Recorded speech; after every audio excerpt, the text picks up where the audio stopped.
К сожалению, огромное количество людей, которые хотят завести себе домашнее животное, не до конца понимают, какую огромную ответственность они на себя берут. Часто желание получить пушистого друга рождается на эмоциях, из-за милой картинки в интернете, или просто потому, что так делают все.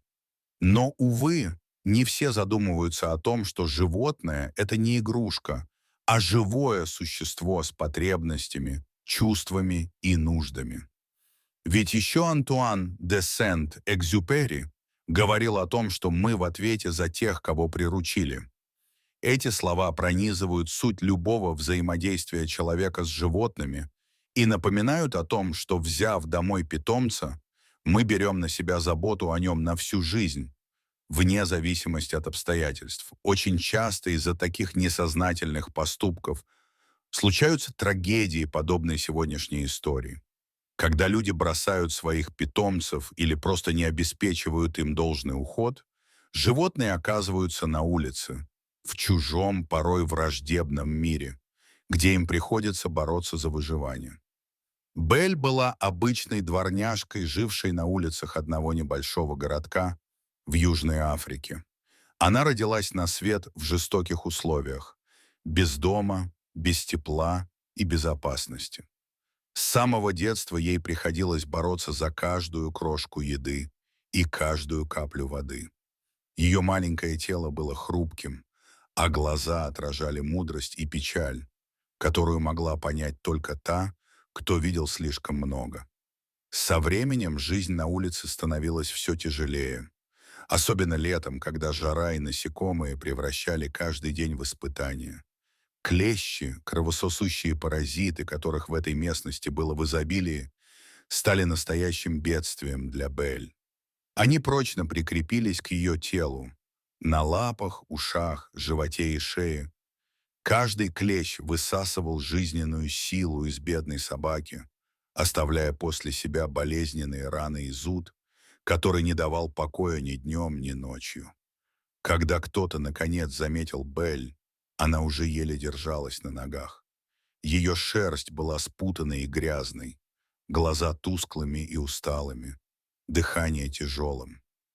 Ее тело дрожало от слабости и боли. Сложно представить, через что ей пришлось пройти. Голод, жажда, бесконечный дискомфорт от укусов клещей и постоянный страх перед опасностями улицы, бродячими собаками, машинами, людьми, которые могли быть жестоки. Белль нашли случайно. Добрая женщина, которая каждый день кормила бездомных животных, заметила слабую собаку, едва двигающуюся возле заброшенного здания. Сначала женщина подумала, что собака просто устала, но когда подошла ближе, ужаснулась. Белль была покрыта клещами, и каждая рана кровоточила. Женщина не могла пройти мимо. Она осторожно взяла Белль на руки, стараясь не причинить ей боли, и поспешила в ветеринарную клинику. В клинике врачи сразу поняли, что ситуация критическая. Клещей было так много, что их невозможно было просто вычистить. Это бы стало смертельным испытанием для истощенного организма Белль. Ветеринары решили дать собаке специальное лекарство — инсектицид, который убивает клещей изнутри, заставляя паразитов отпасть сами. В первые дни лечение оказалось настоящим подвигом. Белль была настолько слаба, что едва могла поднять голову. Ей кололи лекарства, поили капельницами, заботились о ней круглосуточно. Каждый день был борьбой.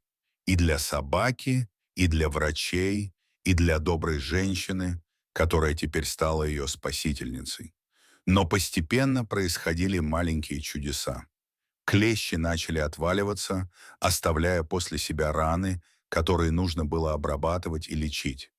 Белль стала чувствовать облегчение. Боль немного уменьшилась, зуд отступил. Она стала чуть-чуть активнее, начала смотреть по сторонам и реагировать на ласковые слова. Еще некоторое время она оставалась очень слабой, но уже могла подняться на лапы и сделать несколько шагов. Медленно, но верно Белль возвращалась к жизни. Каждый новый день приносил надежду. Белль начала кушать самостоятельно.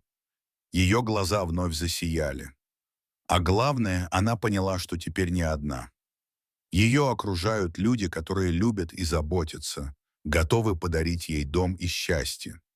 Эта история не только рассказ о собаке, которая смогла выжить вопреки всему. Это история о любви, надежде и силе жизни, которая может пробиться даже через самые мрачные испытания. Подумайте перед тем, как завести питомца. Осознание ответственности– первый шаг к тому, чтобы стать хорошим хозяином. Обеспечьте безопасность вашего дома. Особенно это важно для кошек и собак, живущих в квартирах с балконами. Если вы нашли бездомное животное, не проходите мимо. Попробуйте помочь. Обратитесь в приют или к волонтерам. Поддерживайте благотворительные организации и приюты для животных. Ваше время, внимание и пожертвования могут спасти жизнь. Рассказывайте друзьям и знакомым о важности ответственного отношения к питомцам. Информация и знания– мощное оружие против жестокости и безразличия. Поделитесь своими мыслями в комментариях. Расскажите, как вы заботитесь о своих питомцах, какие трудности преодолели вместе и какие радостные моменты у вас были. Ваш опыт может вдохновить других. Если эта история и видео тронули вас, поставьте лайк и подпишитесь на канал. Вместе мы можем сделать этот мир добрее и справедливее для наших меньших братьев.